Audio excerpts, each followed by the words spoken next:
The American parasite. No one thought it could happen in North America. A parasite that uses your body as its personal feeding ground, taking over first your stomach, then your entire GI tract, forcing you to crave the foods it wants, while slowly destroying your body from the inside out. Governments are finally admitting that this is real. Measures have been proposed in New York and the country of Mexico to try and stop it. But by the time you watch this, it may already be too late. My name is Craig Capetta. I'm the Director of Science and Nutrition at Whole Body Research International, and have spent the last 24 months working with my team of doctors and scientists to figure out a way to stop this parasite that is already estimated to be infecting 250 million Americans. Perhaps the scariest thing is that its symptoms come on slowly. You may never even realize your fatigue, weight gain, or lack of sleep is the result of this bad bug, until it finally takes over and forces you to seek medical attention. In the next few minutes, I'm going to show you a simple test you can do to find out whether or not you've been infected, and if so, how to get rid of it before it causes potentially irreversible damage. I'm also going to expose the major government screw-up that allowed this to happen, and how they are now scrambling to fix it. Warning, the information I'm about to share with you is controversial because this parasite comes from the most unlikely place, your food supply. In the next few minutes, I'm going to expose the manipulative practices of several very large corporations, companies like General Mills, Nestle, and Coca-Cola, that they prayed the public would never discover. It's a tangled web of bribery that makes your average politician look like a saint, and they are currently spending tens of millions of dollars in false advertising to try to cover up what they have done. But it's about time someone pulled back the curtain. That's why I've spent a considerable amount of time and my own money over the last few months creating this video that they do not want you to see. So if you're serious about the health of your family, turn off your cell phone, take a seat, and make sure you watch every word of this presentation. What you are about to see and hear may shock you, but it may also save your life. Let's get started. The year was 1950. The death rate by heart disease in America had jumped to an astonishing 30%. Only far back as the 1900s, it was 10%. In just 50 years, deadly heart attacks had increased by a factor of 3 times. People were dropping dead at an alarming rate, and no one could figure out why. Then, on September 24, 1955, America's own president, Dwight D. Eisenhower, suffered a heart attack, sending the entire nation into a panic. The crisis was now real. On Monday, September 26th, the Dow Jones plunged 6.5%. The total paper loss of the day was $14 billion, the largest ever, including that of the Great Depression. President Eisenhower would not walk again until October 25th, and would not return to the White House until November 11th, nearly 6 weeks later. By this time, the fear of heart attacks was on everyone's mind. Enter government researcher Ancel Keys. Mr. Keys was a Harvard-educated scientist who had helped design rations for the U.S. Army during World War II. Mr. Keys set out to discover why Americans had the highest rate of heart attacks out of any of the first world countries. In what would later become known as the 7-country study, Mr. Keys discovered that Mediterranean nations had the lowest heart attack rates in the world. Their diet also contained the lowest amount of fat. He concluded the American high-fat diet was to blame for our heart attack problem.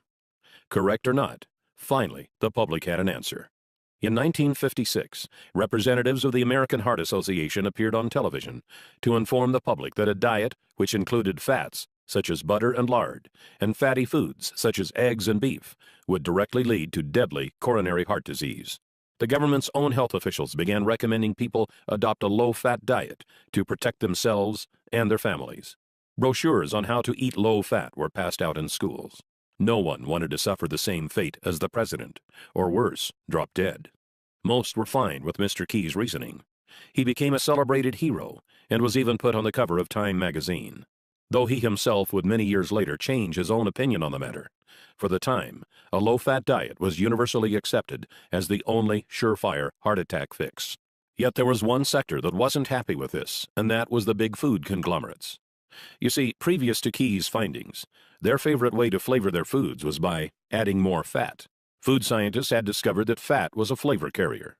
It could deliver taste and odor compounds from different parts of food, and provided texture and mouthfeel that made food taste better. Without fat, food tasted like cardboard. But now, the public was demanding their foods be low-fat. Processed and canned foods began to go uneaten as people turned to more natural, lower-fat alternatives. If it didn't say low-fat on the label, people stopped buying it. The conglomerates scrambled to find new recipes that would allow them to call their products low-fat, yet still taste good. Food scientists were called in by the dozens, and finally they discovered something even better. You see, unlike fat, this new flavor additive was actually addicting. It goes by many different names, but you may know it best as refined sugar. Did the food industry know it was dangerous? Even many doctors of the 1950s would argue they certainly did. As far back as 1808, studies had been done proving sugar was not only unhealthy, but actually toxic. Believe it or not, sugar manufacturers were pulling PR stunts back then, as they do today. In 1808, the Committee of West India, a large sugar conglomerate of the time, appeared before the British House of Commons to offer a prize of 25 guineas, about $1,000 in today's coin, to anyone who could show an experiment that proved sugar was good for feeding and fattening cows, hogs, and sheep. Food for animals has always been expensive. Sugar was extremely cheap, so many farmers took on the challenge, hoping for good results. The 25 guineas would be just a bonus to the new, cheaper food supply. But as you may have guessed, the attempts were a disaster. Many resulted in the death of livestock. One member of Parliament, John Kirwan, took on the challenge himself, trying to feed sugar and molasses to his calves. After the experiment of this well-known, highly ranked politician failed, the Committee of West India gave up. Then, in 1816, the well-known French physiologist F. Magendie did an experiment of his own involving dogs. He determined that dogs fed with water containing sugar and olive oil wasted away and died faster than dogs fed with water alone. This showed sugar not only had no nutritional value, but actually caused negative effects. This shut the sugar manufacturers up, but just for the time being. Flashback to 1957. Fat was out. The food industry had found foods packaged with sugar were winning every taste test. But would the public buy it? As recently as the 1930s, Dr. Weston A. Price, a research dentist from Ohio, had traveled around the world observing different cultures and their diets. In 1939, he published a paper that revealed in horrifying detail what had happened to the teeth and health of those in cultures who had incorporated refined sugars into their food supply. Sugar still had a bad name. The conglomerates would need to make a move. Later, in 1957, noted Professor E.V. McCollum, who was often referred to as America's top nutritionist of the day, published a book called A History of Nutrition. In it, he argued that despite there being dozens of experiments done since the 1800s, proving sugar was bad for human consumption, those experiments were all flawed due to human error. This book was published and marketed with the same ferocity you see with bestsellers today. But where did it come from? No scientist has his own money to publish a book on such a grand scale. And let's face it, A History of Nutrition? It's not a title that will make a book fly off the shelves. A look inside the book revealed it was published and marketed by a company called the Nutrition Foundation, Incorporated. Who was the Nutrition Foundation? I'm glad you asked. It happened to be a front organization for the leading sugar conglomerates of the time, including the American Sugar Refining Company, Coca-Cola, Pepsi-Cola, Curtis Candy Company, General Foods, General Mills, Nestle, Pet Milk Company, and Sunshine Biscuits, about 45 companies in all. And did the Americans buy it? Oh boy, did they ever. Sales of processed foods skyrocketed. All they had to do was put low fat on the label, then dump in a bunch of refined sugar, and it would sell like crazy. A 2012 study by Dr. Robert Lustig of the University of California, San Francisco, revealed that sugar is just as addictive to the human brain as cocaine, setting off the same dopamine triggers and forcing us to crave more and more of it. So it was only natural that humans would begin to consume the new sugared products at a feverish rate. The food conglomerates responded to the increasing sales by using even more sugar. It began to find its way into foods you would never expect, like hot dogs, yogurt, spaghetti, and breads. As the decades passed, obstacles would spring up, but each time, the conglomerates had an answer.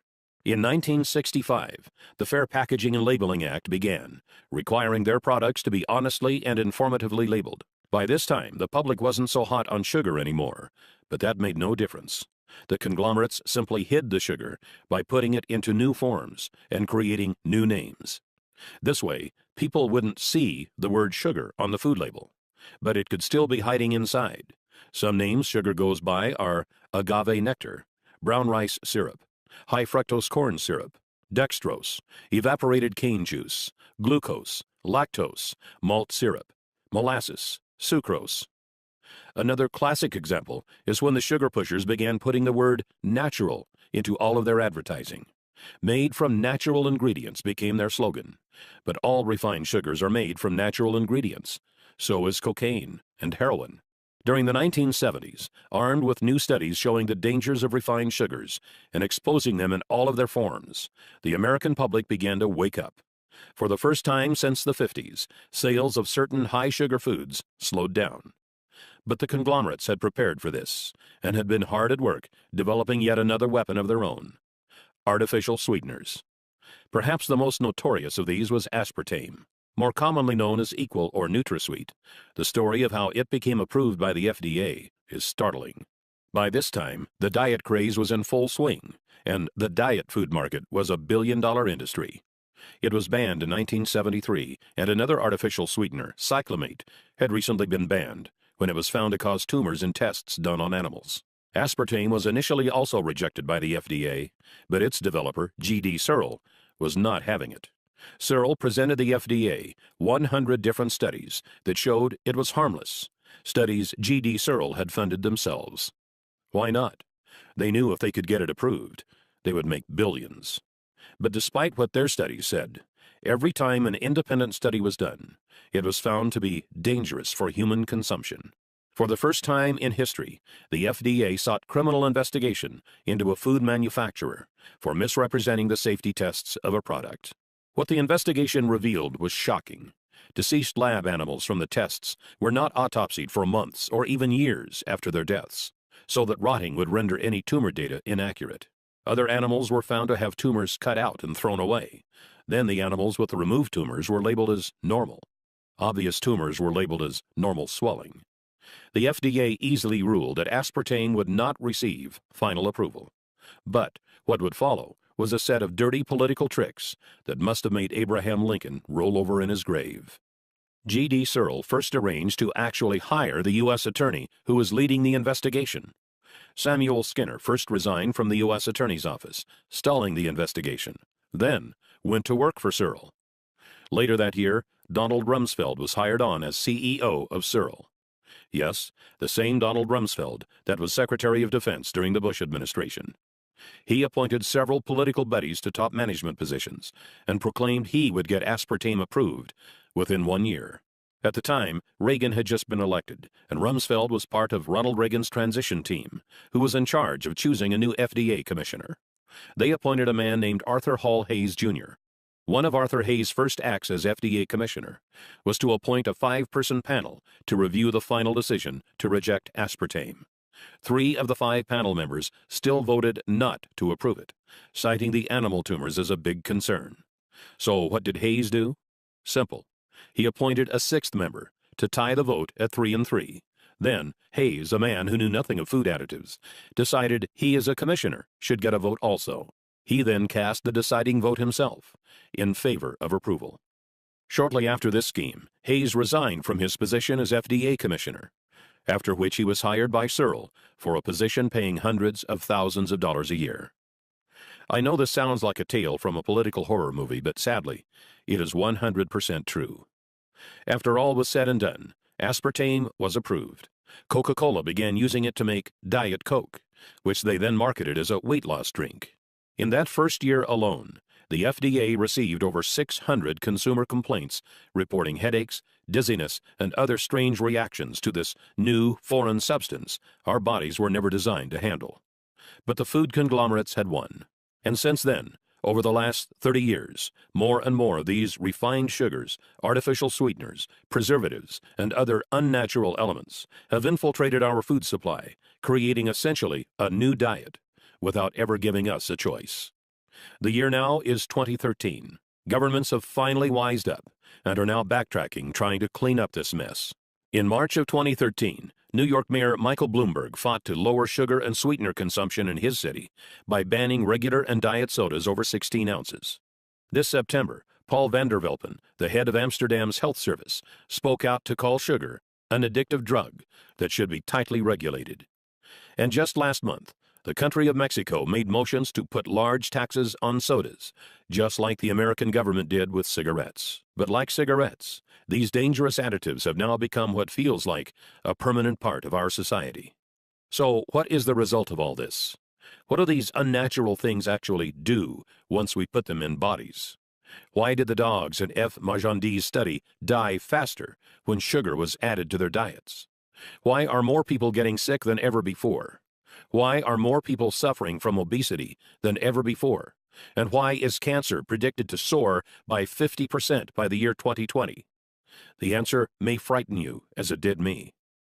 Doctors are now saying it could be the widest spread health hazard to hit North America since cigarettes, polio, HIV, or hepatitis. In our lifetimes, this one thing will affect more Americans than all four of these combined. In 2005, molecular biologists at Rice University estimated it was already affecting 70% of the American population. What is it?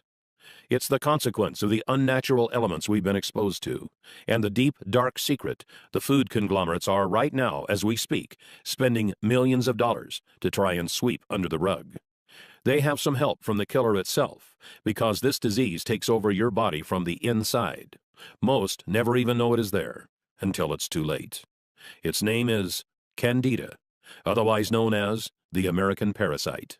Candida is a type of fungi, a single-celled member of the yeast family. Where did it come from? Was it carried over on a boat from Africa? Or did it come from livestock? Actually, no. Candida is a natural resident of your digestive tract, along with 25 trillion other bacteria, some good and some bad. So long as the balance stays in order, which scientists say now is 80% good bacteria to 20% bad, your digestive and immune systems will continue to function normally. But here's where the problem starts. Candida is a member of the yeast family. And do you know what yeast likes to eat? You guessed it. Refined sugars, artificial sweeteners, and preservatives. All of the things that have been added to our food supply in just the last 50 or so years. Maybe you did the experiment back in science class, where you put yeast on a petri dish and fed it sugar to get it to grow. That's what's happening in your stomach right now. Let's take a look at that picture again. These are actual Candida albicans growing in a petri dish. When you feed the Candida, it starts to breed, faster and faster and faster. Soon it has outnumbered the good bacteria in your stomach. Then it makes its way into your upper and lower intestine and throughout your entire GI tract. Before long, it begins to expand into other parts of your body, resulting in serious medical problems that can cripple your ability to enjoy a happy life. Fatigue, weight gain, sleeplessness, bloating and gas, irritable bowel syndrome, constipation, skin problems, fungal infections. These are just the start of the havoc Candida can wreak onto your body. If you're suffering from any one of these symptoms, it's very likely this parasite is to blame. When you take antibiotics, Candida growth accelerates even faster, as antibiotics kill off many of the good bacteria that would otherwise keep it in check. It's because of all this, doctors estimate that currently, at the time this video was being produced, in the fourth quarter of 2013, 80% of all Americans suffer from some degree of Candida overgrowth. Dr. David Perlmutter, a personal advisor to Dr. Oz, who you may know from the show, and his current New York Times bestseller Grain Brain, recently stated, "Those of us who deal with this health condition in a clinical setting are witnessing what now seems almost epidemic." Dr. David Perlmutter. The reason Candida is so dangerous is because it directly affects your digestive system, which is the largest internal organ in your body. It's also the home of your immune system. So when your digestive tract is weakened, so is your ability to combat sickness and disease. Left untreated, it can begin to affect every area of your life. Here is a list of common Candida symptoms composed by Dr. Mark Hyman, recognized Candida authority and best-selling author of The Blood Sugar Solution. General symptoms include chronic fatigue, loss of energy, general malaise, decreased libido, sensitivity to foods, chemicals, or other allergens, eczema, psoriasis, irritable bowel syndrome, toenail fungus. Gastrointestinal symptoms include thrush, bloating and gas, intestinal cramps, rectal itching, altered bowel functions such as diarrhea or constipation, yeast infections, frequent bladder infections, irritable bladder. Hormonal complaints include menstrual irregularities like pain or bleeding, premenstrual syndrome, thyroid dysfunction. Nervous system complaints include depression, irritability, inability to concentrate. Immune system complaints include allergies, chemical sensitivities, low immune function. And if your past history includes chronic yeast infections, chronic antibiotic use for infections or acne, oral birth control pill usage, or oral steroid hormone usage, your chances of having Candida overgrowth are greatly increased. One of the scariest things about Candida is the way it begins to reprogram you to crave more of the foods it wants. It hijacks taste buds, brain chemistry, and hormones to make you want foods that make it grow faster and mess you up even more. Breads, sugars, refined carbs, sodas, fried foods, carb-heavy foods like pizza and pasta, and of course, desserts and sweets. Do you often find yourself craving these things? If so, it's probably not because you're a naturally unhealthy eater, but because the bad bacteria has taken over. It's like they're down there in your stomach yelling, "Feed me!" forcing you to want foods that worsen your condition, make you gain weight, and make it literally painful for you to go on a diet that doesn't include them. Candida has also been linked to many studies showing it could be the #1 cause of obesity. As Doctors Carolyn Dean and William Crook write in their 2005 book, The Yeast Connection in Women's Health, most women don't have even an inkling that their symptoms could be caused by yeast overgrowth in their bodies. The number of women suffering in silence, not even knowing what is really wrong, and blaming themselves for failing is, I believe, literally numbered in the millions. Millions of women who can't lose weight and have no idea why. The same holds true for men. Once the excess yeast is destroyed, many find they are able to lose the unwanted weight quickly and easily, even that stubborn belly fat most diet plans can't touch. So now let's talk about how to fix it. Here's the good news. To start feeling better, you don't have to necessarily get rid of all of the Candida. You just need to balance them out. As I mentioned before, your gut is also home to a lot of good bacteria. To start feeling your best, you just need to get to the 80-20 balance. 80% good bacteria, 20% bad bacteria. There are two ways to do this. The first is going on a real, all-natural diet. That means completely eliminating all processed foods, refined sugars and carbs, artificial sweeteners, and also white breads. Then supplement your body with foods that are high in a special kind of good bacteria called probiotics. Probiotics are clusters of good bacteria that, like a powerful army, go into your stomach and form colonies that far outnumber the Candida. They were first brought to attention in 2008 by Nobel Prize-winning physiologist Eli Mechnikov.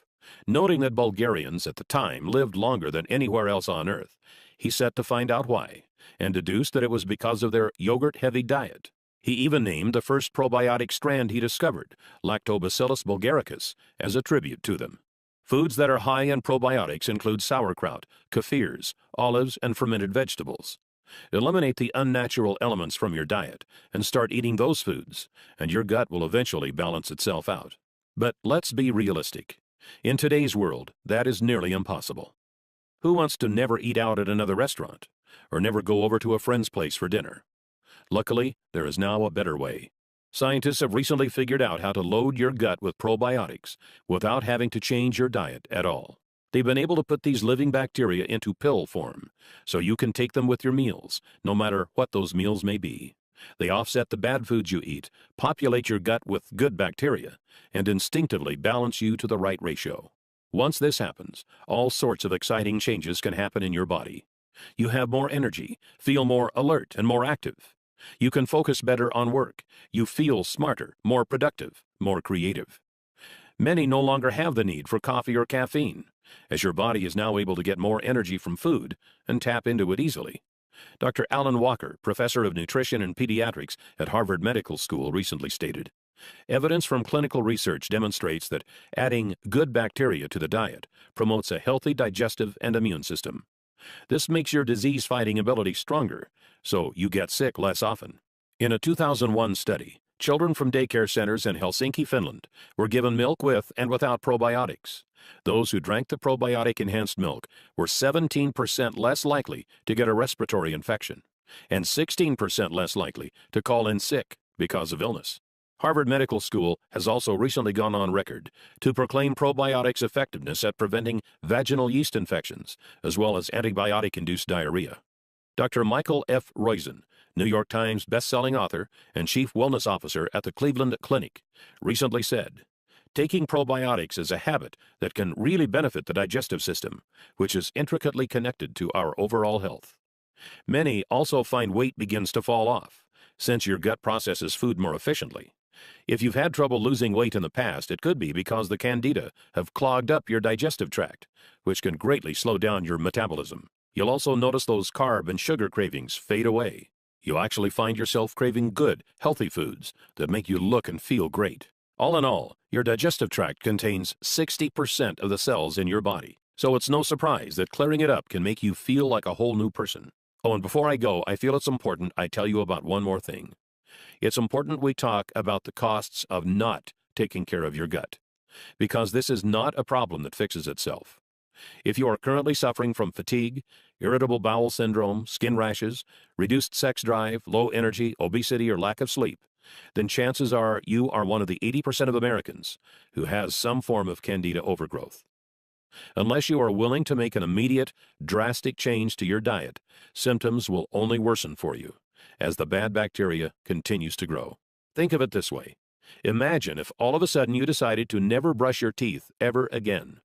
The plaque buildup that would form is not unlike what goes on in your gut when it's untreated. Sure, you'll be fine for a while, but eventually you'll begin to get cavities and mouth rot, and then you lose your teeth, and you are out of luck. It's very likely the exact same thing is going on in your gut right now. The food that causes bad bacteria to grow on your teeth is the same food that goes into your stomach right after. So it only makes sense that it would cause bacteria growth there also. But in your gut, the consequences are much more severe. While your mouth and teeth are certainly important, they are just a small part of your body. Your digestive tract is your core. It actually contains 10 times as many cells as the entire rest of your body. Untreated, it could begin to affect your health in ways I'd never wish upon anyone. Bad breath, constipation, acid reflux, indigestion, fatigue, lack of sleep, skin problems. These are just the early symptoms. The scariest part is that with 70% of your immune system in your digestive tract, if it can't function properly, you become susceptible to not just getting sick, but to some very nasty diseases like ulcerative colitis, lupus, multiple sclerosis, and arthritis. And those can't be cured by balancing your gut. That's why it's critical you get this handled now, before it's too late. Fortunately, there's an easy way to fight back against the bad bacteria. Simply take 1 capsule of probiotics daily, preferably with a meal. Within just a few days, you'll feel exciting changes in your body. You'll find yourself sleeping better and waking more rested, but with new, exciting energy. You are ready to take on the world. You are no longer tired after meals and no longer find yourself craving bad foods. But when you do cheat once in a while with pizza or ice cream, you still feel great knowing it's not going to go straight to your hips. Don't be surprised if your bathroom habits become more regular. Since you are no longer a slave to your gut, multiple trips to the toilet are a thing of the past. Weight may also begin to fall off, as your body is now a food-burning machine, no longer a fat and sugar storage hub. You'll probably also discover you no longer find yourself needing caffeine, carbs, or sugar. Many claim their sex drive goes up as your body feels younger, sexier, and more vibrant.